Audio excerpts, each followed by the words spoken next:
In this episode of Behind Garage Doors, the search for hidden treasures continues, and collectors are proving not a rarity in Otago and Southland. As the name suggests, this is the show where we explore what fascinating things that people collect and keep within their homes.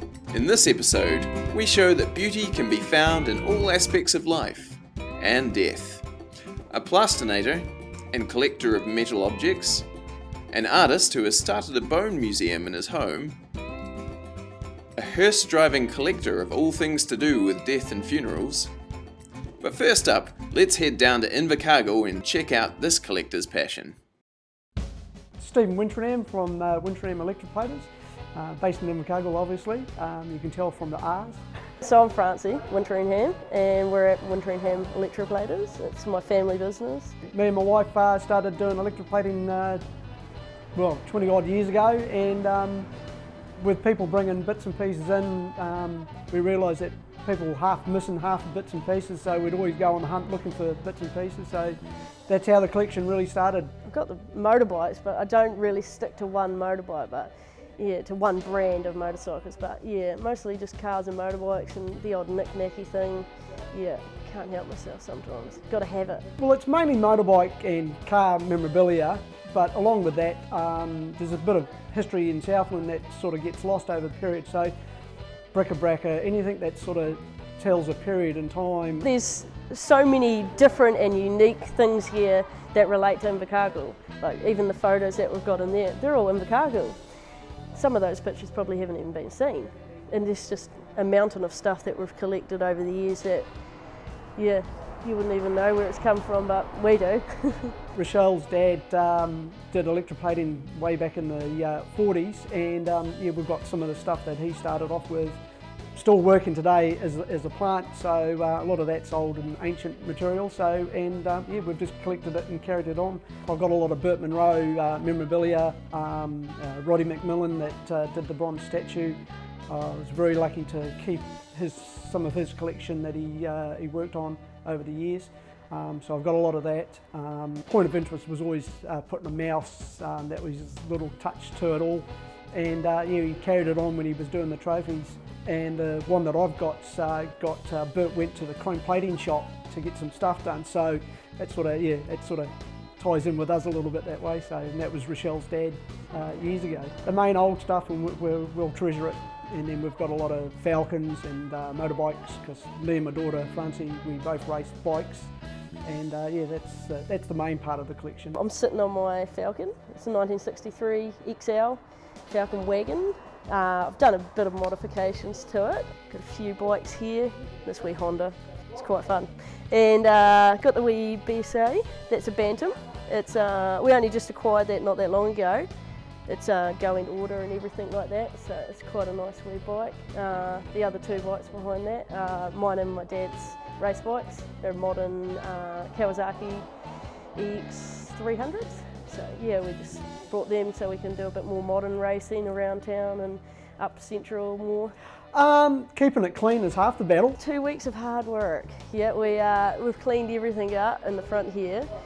Just tidied it up, make it more presentable, and yeah, brought a few more things out that we didn't have on show. Part of it, obviously, when you build up a lot of things, you've got to be careful that you know, it doesn't go into the wrong hands. So we're very cautious about who sees some of the stuff that we have. But I think it's just good. Every so often, people come in and they'll see something that we've got, and that'll remind them of a bit of history that they remember back, and they tell you the story.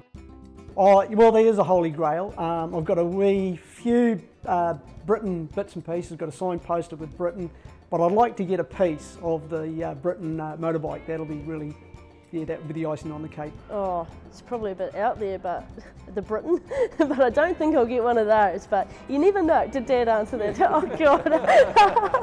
Yeah, well, I have got a few favourites, and obviously the big mould of Roddy's bronze streamliner, which we've got two of. The Burt Munro's bust that we made for the 100th anniversary of motorcycling in New Zealand. Oh, my wee Triumph Herald at home. That there, I had that when I was 13 or 14, and then I sold it, well, I swapped it for another vehicle, regretted it. and then tried to find it, couldn't find it because no paperwork was left with us. And then about 7 years later, driving through town, I see a baby blue Triumph Herald driving towards me. I was like, it's got to be it. A week later, I owned it. And obviously the two pistons, the Velicet and the Indians, that my daughter made me buy at an auction that was going to be for the first moped run in Invercargill. But Ashley Bell had it hidden away, and he put it up, and I had to pay a lot of money to get it. So I'm glad I got it. I mean, I don't really sell. What I do is someone who comes in and they go, look, I'm looking for this door handle or a light or whatever. I say, well, look, here's my stuff. If I've got it in there that you want it for your car or your bike, take it away if it's the right thing and give me something to replace it with, whether it be the same or similar. I'd rather do that than saying, here, look, this is what I've got. You can't have it. It's not helping anybody out. The knowledge that I have is being passed on from my parents. So, yeah, I wouldn't be the person I am today without that, without all this stuff around me. Well, I'm around it every day working, so I get to enjoy it straight away. And when I go home, I've got the other lot at home as well. So, yeah. Well, a few months back, a friend of ours that come across a picture of the Arctic Angels, 1962. Unfortunately, they couldn't put it in the area that they wanted because with it being gang related.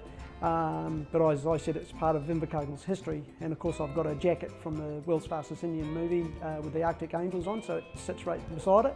But what we're trying to do is find out who the pictures are and put a name to them, so if anybody knows, hopefully if they see the photo, put a name to it, and that'll help us find out who they were starting this club back in the day.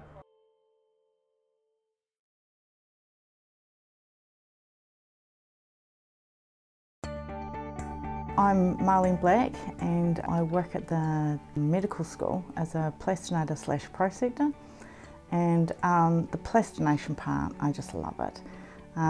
So that is, and you remove all the fluids and replace it with a curable polymer like epoxy resin or silicone.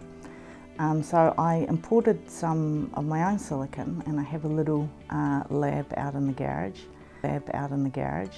Stuff. The metal stuff, I just kind of thought it was like plastination slow, love that, but I need something really instant. I need to be able to see something, and see what I've done as well. It's just like, if I see a nice shape or something like that, I think, how can I tart that up? And that's kind of taken over really.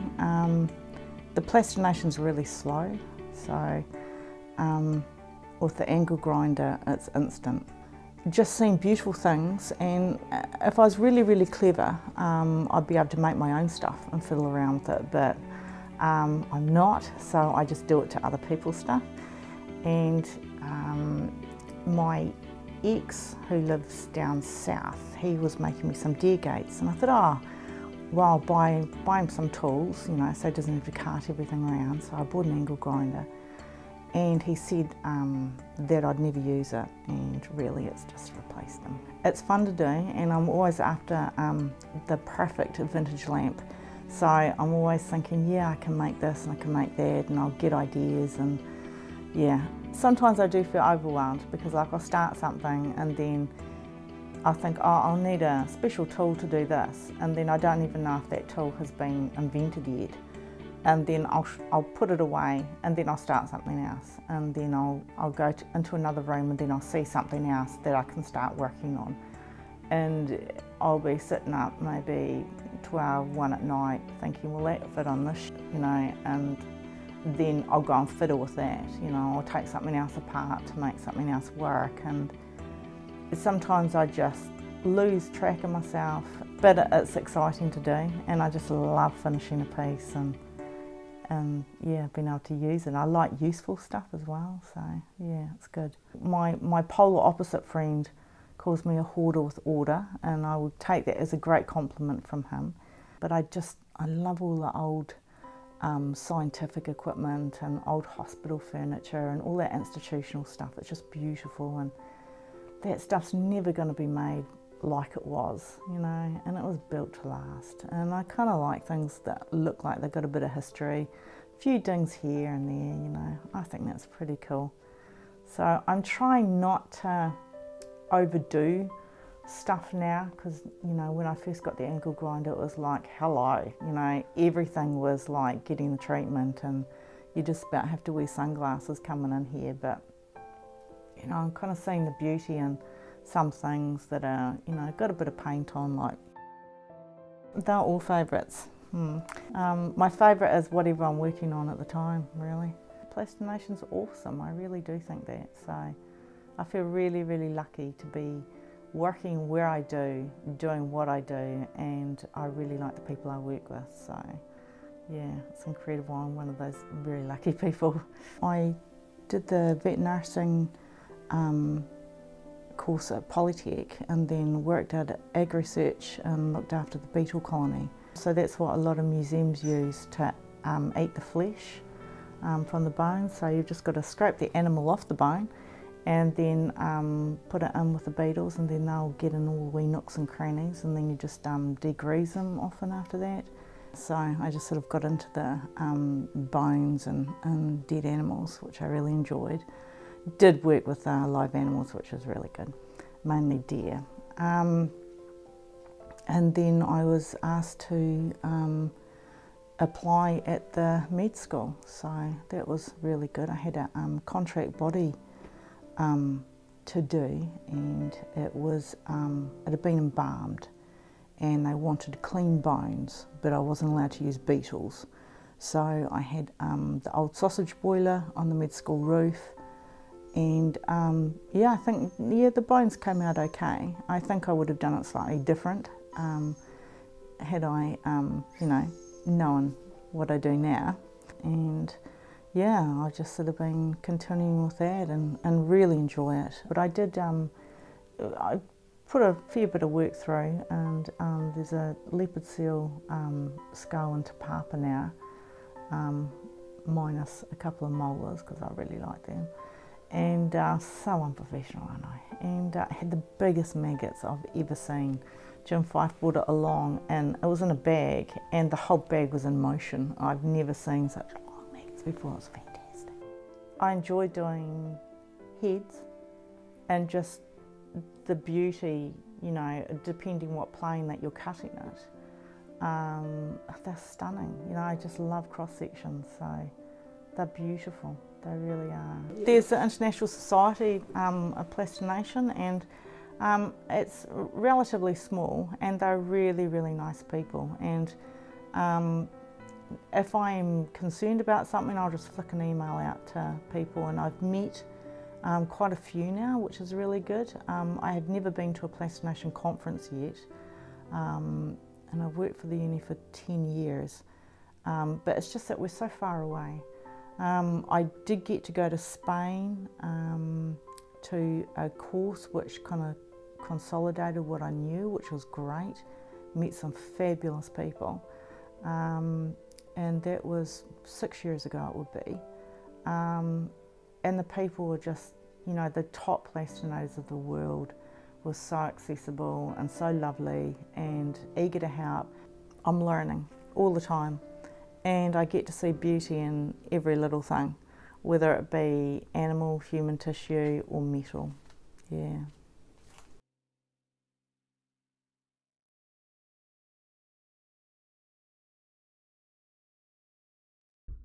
I'm Bruce Maholsky, and I've got a little museum in Dunedin that I started up in March of this year, 2018. Museum's a little bit hard to categorise. I guess the most easy way to explain it is it's like one of those sort of cabinets of curiosity, a Wunderkammer, you know, a wondrous cabinet. Mostly it's based around my biological collections of things like skulls, primitive art, and it's my own art as well, so I make things out of bones, sculptures. I collected things like my parents and their friends collected things, and you know, some of the friends of the family, you know, museum directors and people like that. And my father used to collect swords, which is interesting for a medical man. You know, he spends his life healing people, and then he collects all these swords and has these fantasies about being a duelist in sort of like, you know, Louis XIV France, I think. So he had a lovely collection of very, very nice swords, but he also collected fossils and skulls to a limited degree.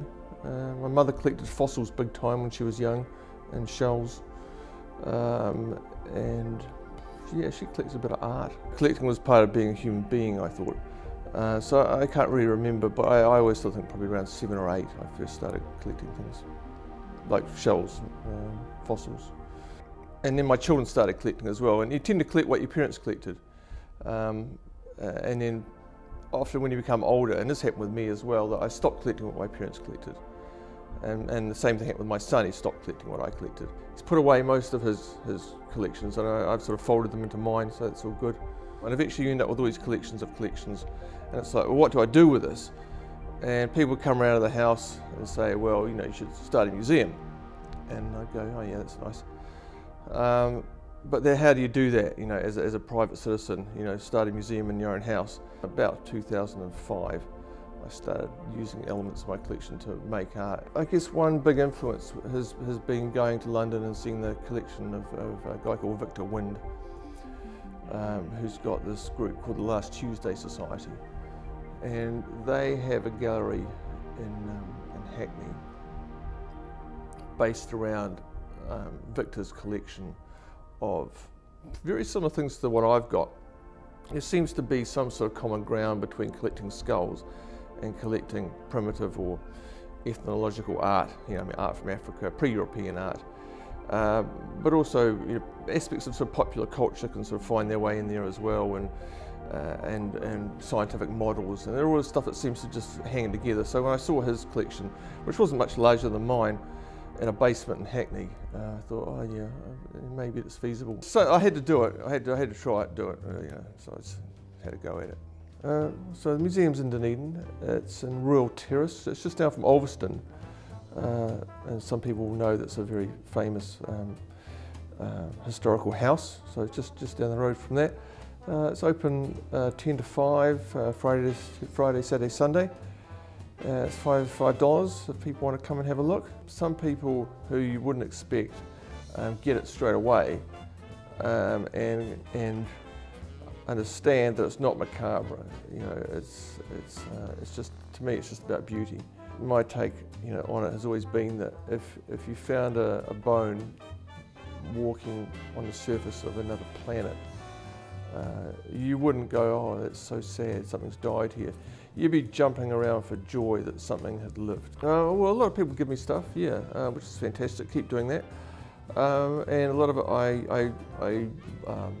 do a lot of walking on roads and beaches and in the countryside and friends' farms, looking for stuff. So I do a lot of what I think of as bone hunts. And occasionally I buy something at the auction, or, yeah, we're just always looking for things.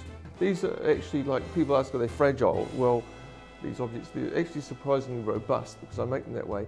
The only thing that's fragile is the very things on the ends, but as a unit, yeah, they're not fragile at all. If you're a hoarder, you never let things go. So if you're a collector, things go. Things are coming in and out, and it's all about, generally, it's about improvement. So you sell off the least good things to acquire the best things, and all the time you're trying to not necessarily collect more things, but you're trying to increase the quality of the things that you've got. But it comes a point in many collections that you find you've collected everything that's available in your price range, and then it's like, what do you do then? You start another collection. Yeah, I'd actually like to do a book about other New Zealand collectors. I've just recently done a book with a friend of mine called Craig Hilton. It's called Seeds of Life, and it's about bone collecting. It's basically a book about why I do what I do, and the ethics of using biological material to make art. Yeah, it's not like collecting sort of Star Wars figures. There is quite a lot of rigmarole, bureaucracy, etc., in bringing, you know, biological material across borders. So yeah, you got to spread the net wide, definitely. But most of the stuff I've got has been acquired in New Zealand. You'd be amazed what's in this country. Giraffe skull is a favourite, definitely. It's a really nice one. So the things I make, and I guess at the moment this is my favourite because it's the most recent one. And it's always the most recent one that's my favourite if it's worked out. So some of them don't always work out, and I actually had to sort of always throw them away, which is sad for the amount of work that goes into them. I don't know how many people these days are familiar with Uncle Scrooge, who used to swim around in his money bin. And so I guess I've always sort of wanted from as like a child, going to the animal attic at the Otago Museum, to be surrounded by biological material. And I was actually at the museum the other day, yesterday, in the back rooms, looking at some of the bone collections. And it's like I feel very comfortable in that sort of environment, and I feel like I want to swim around in it.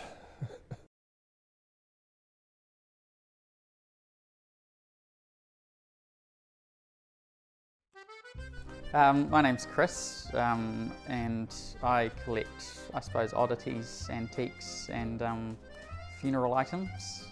I grew up around antiques. My parents are quite avid collectors of antiques and junk. Dad's a bit of a garage sale king. Dad would come home with a truckload of stuff. You never know what's going to be in the back of the truck. It was pretty exciting seeing what he got, even from when we were little kids, getting He-Man toys and things like that, boxes of He-Man toys, through to big strange furniture items and anything. Got a very understanding mother who also likes old stuff as well. But yeah, they had have a lot of space to do it. So he's retired now, so there's a lot of stuff coming and going. I got a bit of a dark sense of humour, I suppose, and that coupled with old stuff equals this. Yeah, I just find it fascinating. A lot of it's just so beautiful, so well made and aesthetically pleasing. I got a lot of funeral stuff, from small things to big things, church trucks, gurneys, big steel casket, a coffin, little funeral signs and hearse parts. I go for anything. If it's weird and interesting, I'll be interested in it. Over the years, people have given me stuff or found something that I might like and put me onto it, so there's been a lot of gifting and things going on, help from people I know that know I'm into this stuff and not necessarily their cup of tea, but they know it'd be mine. So, but yeah, I'm on the internet a lot looking at all this kind of thing. I guess when they have to see it really, it's pretty hard to explain when you just tell someone about it. So I think they probably understand more when they see the stuff rather than explaining how cool something is. And yeah, because of my car, it's easy to explain when they see my car. It's a big old Cadillac hearse, 1963 Cadillac hearse. Yeah, quite dramatically styled, but a work in progress. It's road legal and goes, so I can cruise around and do what I want, and as money allows, I'll fix it up a bit. Spent most of its life in Riverside, California. Yeah, probably worked for about 15, 20 years up there, and then got put to pasture in a vacant lot, and go over there, found it, took it to Las Vegas, fixed it up and got it barely running, and then sold it and I bought it.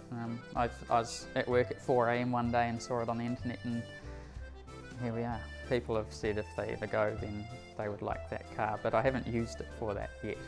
But I'd be open to it, I suppose, yeah.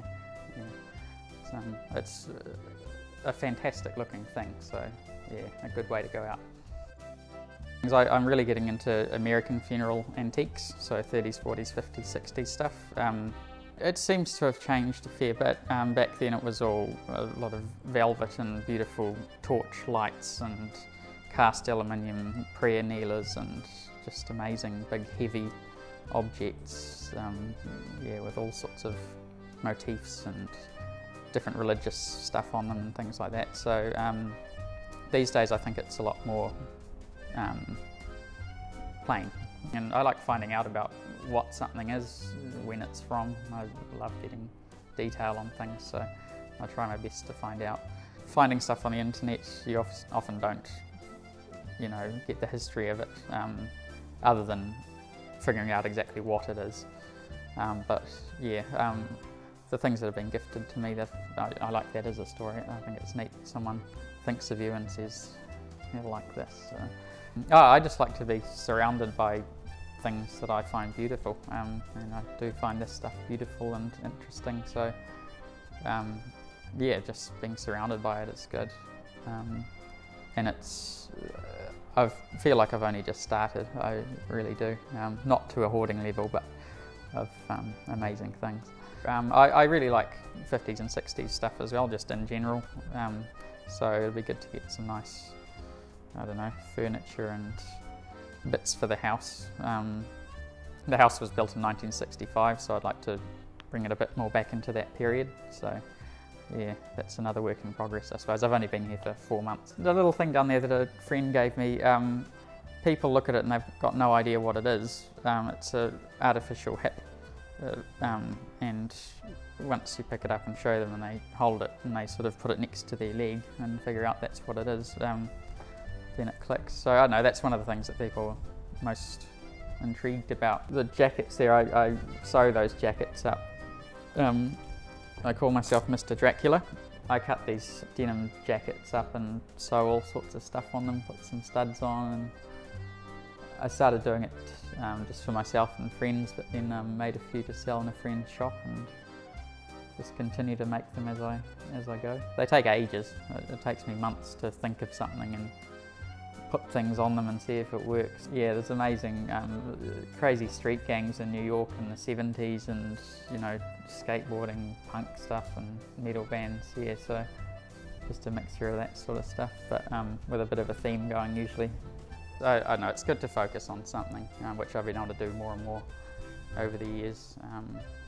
When I moved down here from Auckland about 3 years ago, I got rid of a lot of stuff.